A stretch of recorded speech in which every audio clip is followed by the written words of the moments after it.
In 50 years, they had one whale come ashore. Now they had like 18 come in the last year. What is happening with the whales? Well, they say that the wind drives them crazy. It's a vibration because you have those. Right. Those things are 50-story buildings. Some of them. Right, and they're 50. super sensitive to vibrations. They have and those. sounds. The wind is rushing. The things are blowing. It's a vibration, and it makes noise.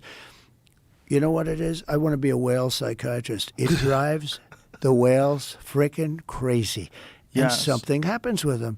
But for whatever reason, they're getting washed up on shore, and yet the environmentalists Conveniently ignored by the but the environmental people. environmentalists, they don't talk about it. Right. I think there's nothing uglier. I see it in Scotland. I see it all over the world.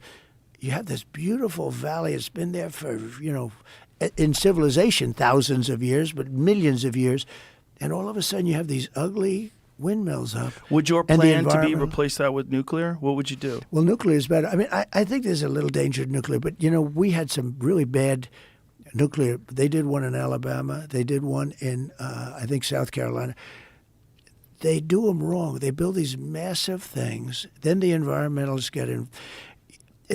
I don't want to go into a long story because it's too long for this show. This show is too valuable to talk about concrete. But they have hardened concrete. It's number 12 concrete. It's harder than steel. It's incredible.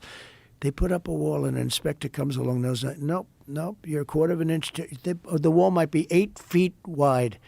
You're a quarter of an inch too short. I'm sorry. You got to rip down the wall. Because it's got to be poured contiguously, right? You're 1/4 of an inch. I'm sorry, rip down. You can't rip it down. This stuff you can't put a hammer through it. You can't. It's incredible. Concrete technology is unbelievable. What's happened? You think of concrete. So you think but that's an example of overregulation? yeah, Pointless no. Well, overregulation. you have an inspector that comes along and he says, take down a $25 zillion wall. These things ended up costing $25 billion. And one of them never got opened.